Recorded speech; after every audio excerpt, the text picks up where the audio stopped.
morning. First off, thank you all for joining us this morning out here in the cold. My name is Les Stevens. I'm the fire chief here in San Marcos. I'm joined this morning by our fire marshal, Kelly Kistner. I want to give you a few of the details, what we know so far about the incident that occurred here this morning. The address for the building is 801 Chestnut. We first received a call at 0603 hours this morning reporting an explosion had occurred behind the main business here. It's Aloe Eatery. They received their CUP from the city on June 11th. Our units were first arriving on scene at 0611 and began to engage a small fire that was remaining from the first food truck that had exploded. When at 6:20 a second explosion occurred. At this point, we have no reports of any injuries nearby in any of the surrounding buildings or the V-Lofts apartments, which are directly behind it. There were a total of 7 buildings that received various degrees of damage.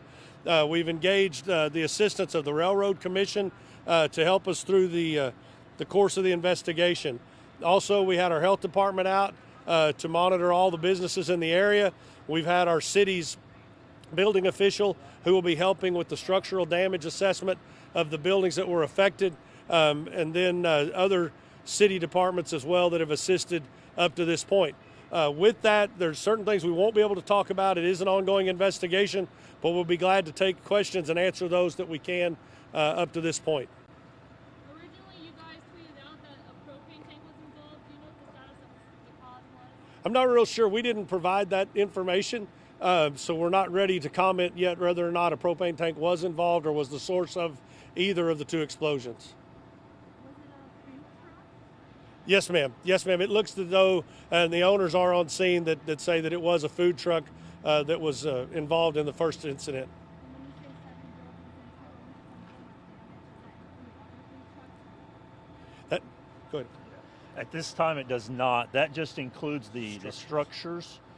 We do know that there are at least 3 other food-related trucks or trailers that are damaged as well. So a total of 4? So for a total of 4, yes. Correct. Can you talk about the magnitude of if someone was near one of these food trucks, this could have been a lot worse. Can you just talk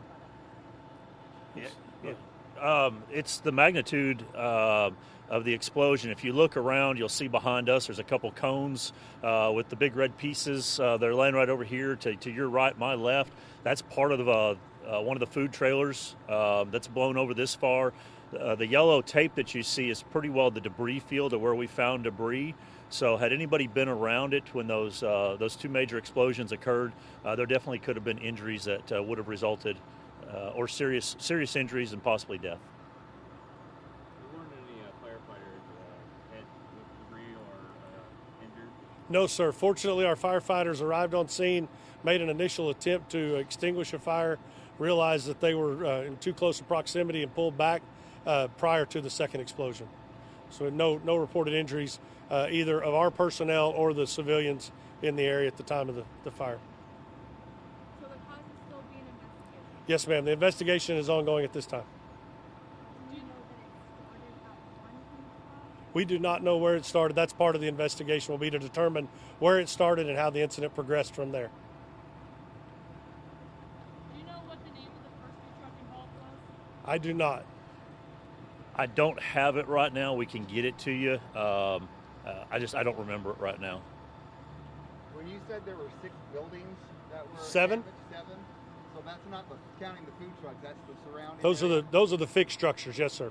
7 fixed structures that suffered some degree of damage. Do you have an approximate number for how much damage we see possible? Not yet. We'll continue to do our damage assessment and work that up.